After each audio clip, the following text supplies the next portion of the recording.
Tell you something that can help enrich your life. It's a sure sign from God that he ain't through with you because he wakes you up in the morning. When he's done, you won't wake up no more. But as long as you're waking up, that means he has something for you that he hasn't been able to give to you for whatever the reason. I'm going to help you get to that reason a little bit quicker. I want to tell you something that I learned that changed my life. I was reading a book one time that had a quote in there from Albert Einstein. And Albert Einstein said, "Imagination is everything.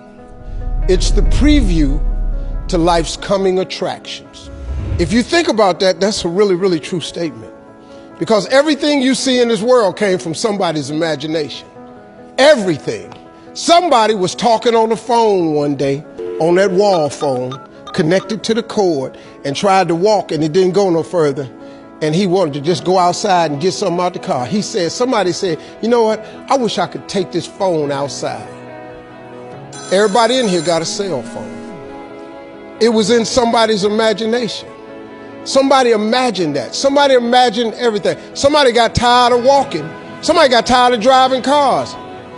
Somebody said, "We're going to fly." You're not finna fly. Everybody in here done been on a plane.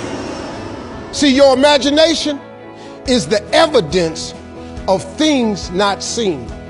You know why they call it the evidence of things not seen? Your imagination, you the only one can see it. You're the only one can see it. See, so all this stuff you've been imagining was not some hocus pocus. When you imagine stuff, it's actually God showing you a preview of a coming attraction he has for you. That's what your imagination is. Why do you keep imagining yourself with a second home? Because God wants you to have a second home. Why do you keep imagining yourself in a supervisory capacity on another job? Because God really wants you to have that. Why you keep dreaming of opening a business one day? That's because that's what God really got for you. And he put it in your imagination. The problem with your imagination, though, is you tell it to the wrong people. If you want to kill a big dream, tell it to a small-minded person. You can't, oh man. Think about this in your life. How many times have you had this really incredible idea and you took it to your family and your friends? You shared it with them and they shot it down. You know why they shot it down? Because they couldn't see it. Because God didn't put it in their imagination. He put it in yours. It was your evidence of things not seen. See, all this stuff you've been imagining, you ought to start working on it. Because that's what God really got for you. Your real life is in your imagination. I'm here to tell you that. You think I'm here by accident? I'm here because he put this in my imagination when I was 10. When I was 10, he showed me I was going to be on TV. That's all I ever wanted. The assignment when I was in the 6th grade was everybody write their name on a piece of paper and write what you want to be. You know what I wrote on my paper? I want to be on TV. Now, the problem I had, though, was I used to suffer with a serious stuttering problem. I couldn't talk outside my house. I stuttered for years. I flunked out of school. I'm on my 3rd marriage. I lost everything I ever owned twice. I've been homeless and lived in a car for 3 years. But at 10, though, I wrote on a piece of paper, I want to be on TV. So the teacher went around the room and read everybody's paper.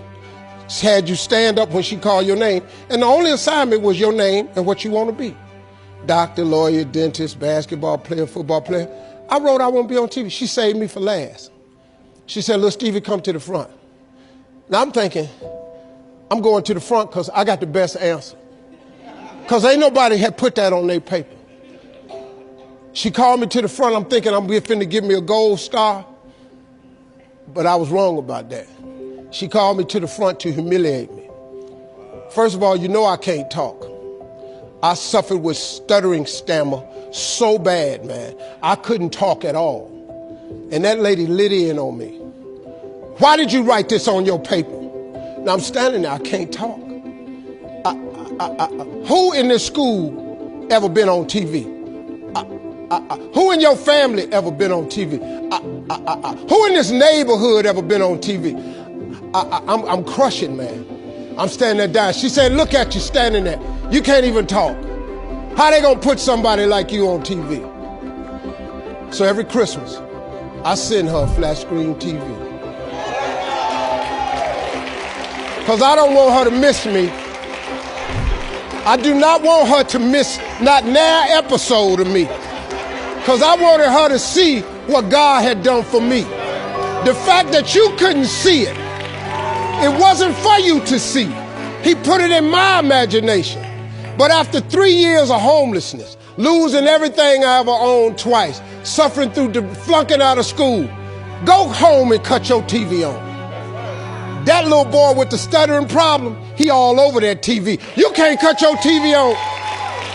You can't cut your TV on not a day of the week and you don't see that little boy. That little boy with the stuttering problem is all over that TV because God put it in my imagination. All I did was hang on to that thought. I just kept hoping. I just kept hoping that what I had wrote on the paper would come true. A lot of times it wasn't about no faith. I didn't believe it sometimes. When you homeless and living in the car, how you see yourself as a TV star? But I just kept hanging on there. Because my mama was a Sunday school teacher. I kept hearing her say, God,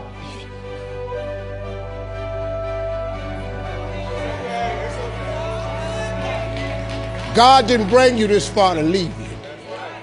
God didn't bring you this far to leave you. Why do you think he keeps waking you up? Because he got more for you. He got way more for you. He got plans for you. But he needs your faith. He just needs you to call on him. He needs you to dust off your imagination and just go for it. You got to try. Quit waking up thinking you ain't got no say-so in your life. You have a choice in this matter. You can't stop what happened to you, but you can doggone sure do something about what happened to you. Life is 10% what happened to you, is 90% what you do about it. Somebody in your family gonna die. Somebody in here gonna get fired. Somebody here gonna get an eviction notice. Somebody gonna get laid off. Somebody company gonna close. That's life. Somebody you love gonna break up with you. That's life. But what you gonna do about it though? Since it's gonna happen anyway. Trust me, go home and ask God to open up your imagination and then pursue it with everything in you and watch what he do for you. Appreciate y'all.